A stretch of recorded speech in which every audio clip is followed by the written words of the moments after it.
All right, guys, it's me, Brandaline Johnson, and today we're going to be talking about some personal growth things here. We're going to be recording this for the Craving Consciousness podcast, which is also, I'm just doing this live on my YouTube channel, Brandaline Johnson, but we're going to put this up on the Craving Consciousness podcast as well. I want to talk to you guys about how real change comes from within. I'm also sort of dog sitting in a way, and this dog is crazy. His name's Frankie, and he's a giant baby, aren't you? So he might be crying through this whole episode. If you're watching on my YouTube channel, go ahead and push like and subscribe. Um, and then let's dive into this topic that I want to share with you guys. I was on a walk yesterday and I just started getting so many channelings from spirit and for myself, and like all the things that I've been growing through and all the things that I've been helping my clients with. Also, there's the other dog, Cece. So for dog setting, we're podcasting. This is fucking awesome. You guys, I want to talk to you about how when you're going to create major change, that you are the only one that could do this, that nobody is going to fucking save you. And when I say that, it's a twofold thing, because number one, a lot of people look outside themselves for some sort of support, some sort of help. And that's great and all, and we're going to talk about that. But a lot of people think that there's an external factor that's going to change something for them, that's going to save them, and that's not true.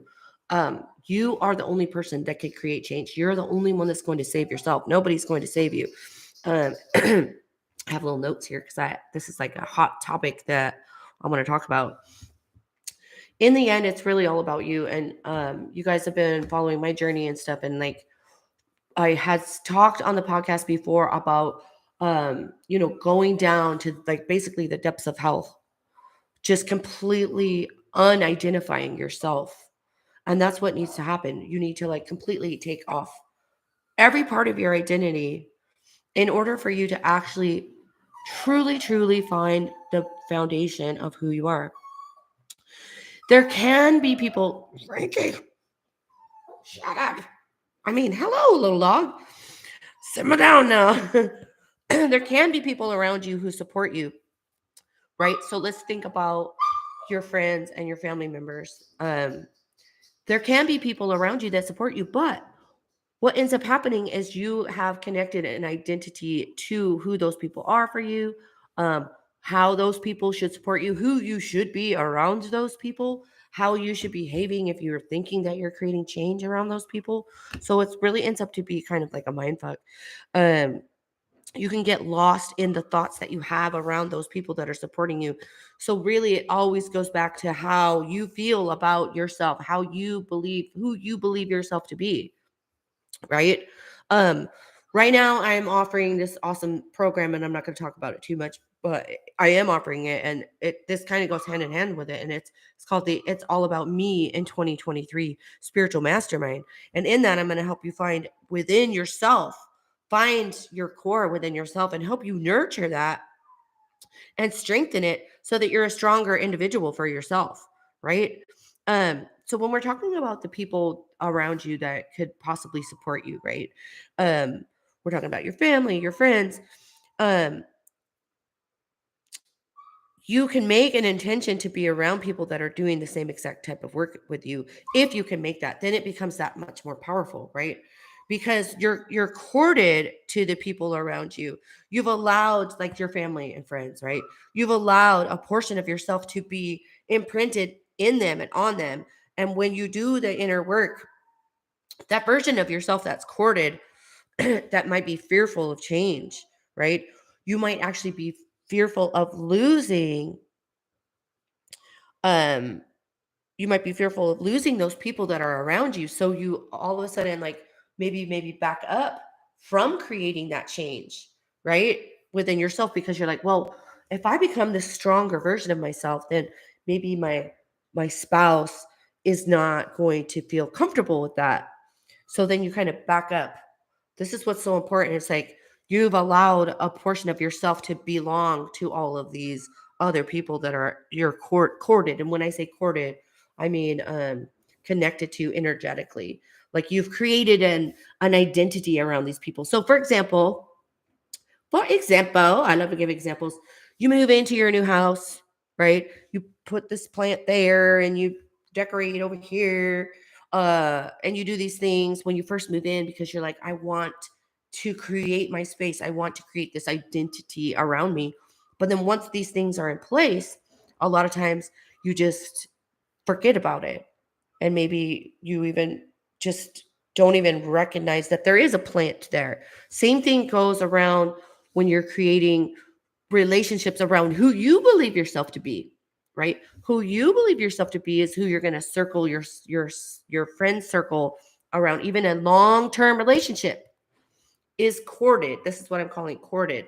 You've connected a piece of your identity to these people, places, things, beliefs about yourself. And so when you start to decide that you're going to create major change, all of this shit has to change, right? And every single relationship around you needs to change. And so when you start to do that work where you're going to create change, it gets scary. And a lot of people reverse and don't do that actual inner work. I have notes because, like I said, this is serious shit that I want to talk to you guys about. Um, in essence, it's like you have to. I don't want to say you have to, but like in some experiences, like for myself with a death of a spouse, right? Or like other people that are in my circle that's gotten a divorce after 20 something years and like or people that all of a sudden are empty nesters and they don't know who they are. When you get the opportunity, it sounds like a shit show, right? But when you get the opportunity to be completely, utterly alone. It sounds really fucking sad. But and it is sad sometimes in those types of scenarios when you're forced to become completely, utterly alone. That's like what an opportunity for you to actually decide who you are again, right? Because another thing that I wrote down here too is like, you get comfortable in the identity of who you are. And you end up putting like labels on yourself based on the people that you're around. So, such as I'm a wife, or I'm a mother, or I'm a grandma, or I'm an employee, or I'm a Gemini, or you put all these labels upon yourself. And I get really deep into like so many people. Like, what are you all doing right now? You're trying to figure out who the fuck you are, right? Are you an empath? Are you a psychic? Are you a medium? Are you a mom? Are you a wife? And uh these relationships that you have, like as a mother, as a wife, uh these are all based on past experience. So you're not really operating on who you really are. Frankie the dog. You're not really operating on who you are. You're pretending to be somebody that you believe you're supposed to be based on this title, right? Mother, grandma. What is that person supposed to be? And maybe you're not even realizing who you really are because you're just operating on past experiences. This poor dog has separation anxiety. So, this is why getting to the core of yourself is so important because when you could stand on a solid foundation and become who you truly are, which you might not even know who the fuck that is, right? Then your entire world is going to shift and all of your relationships are going to shift as well. The people around you are going to shift because why? Because these relationships that you have, believe it or not, are just mirrors and reflections of who you believe yourself to be.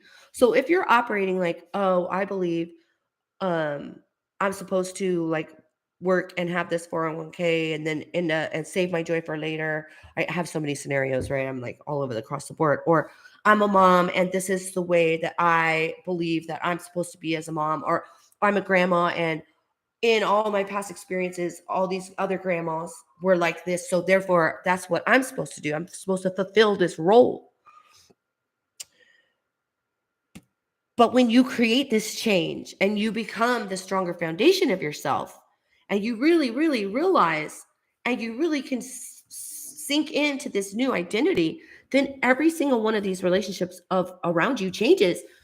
So if you are super empowered, then you could say, so here's another example, because I love to give you all examples.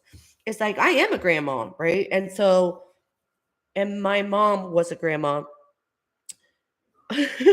She's in spirit now, so I guess she's still a grandma, but she was like such an interesting role of being a grandma, like fulfilled so many, like checked so many boxes that my daughter talks about all the time. She loved the way my mom was a grandma to her. And now I'm a grandma, but I don't check none of them damn boxes. Like, right? So there was one point where I was like telling my daughter, I suck. Like, I suck as a grandma. And then I came around and realized, like, that's just a belief of what grandmas before me were.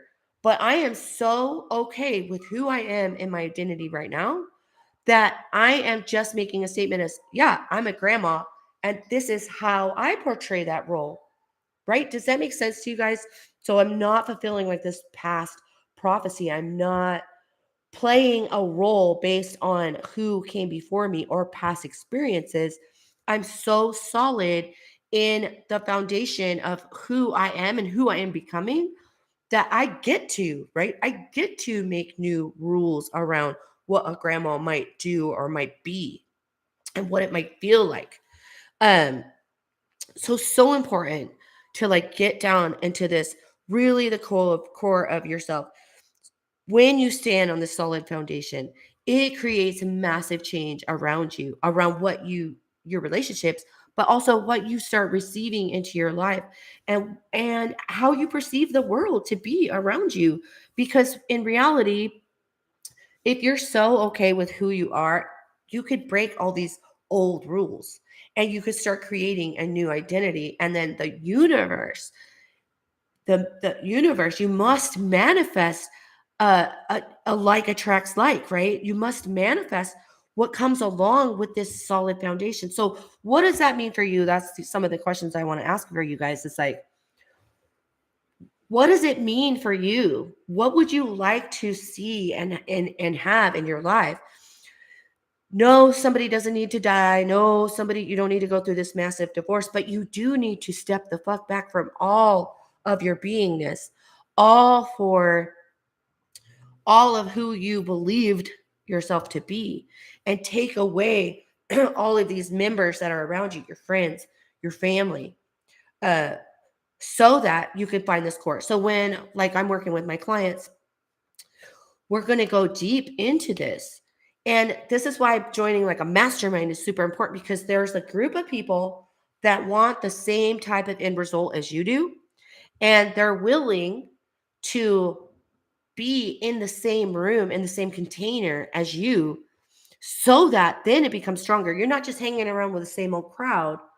You're hanging around with people that actually want the same change as you and are willing to like go deep and do this inner work together, same as you. And that's when you get to find out who you really are with other people that are trying to figure that out. Well, not trying, that are going to figure that out too. When you can take this step back and give yourself grace, give yourself this space for you to finally claim that you are you are your universe. Something else that came out recently too is like the people pleasing factor. We feel like we have to play these roles. Like if I'm a mom, it means I got to get up and I got to do this and this and this. We feel like that we have to fulfill these roles, and you just get hypnotized and lost within that. So being able to give yourself the opportunity and invest in yourself to be able to say, well, wait a minute, that's not who I really am. And this is not the life that maybe I really want. And in order to change all that, you have to like get super within and not like stop playing that role. Like I'm not asking you guys to like not be a mom for the next 6 months, right? But to really start getting in that creating that empty space, the headspace for you to go, well, wait a minute. Am I just portraying an old role? Am I just cycling through every fucking day? Are you just going to keep having the same human experience unless you completely, like I say, get naked, right? Like it's not really getting naked, but it's like stripping yourself down until you're standing there like naked and afraid. And I have another podcast episode about that, you guys. Standing there naked and afraid is the only way that you're going to be able to build this foundation. So I'm sending y'all love. If you guys are jumping on the tail end of this, watch it. It's going to be on the Craving Consciousness podcast as well. If you're interested in like learning about more about all this stuff that I'm talking about and wanting to do that inner work in this next 6 months of the first 6 months of 2023, then you're going to want to click the link that I put in the comments here, or it's brendaline.com/me. And we're going to dive deep and find your core. But I hope this helped you guys kind of like recognize how you may just be playing a role and not actually creating a life based on who you are, because maybe you don't even know who that is. So sending you all love.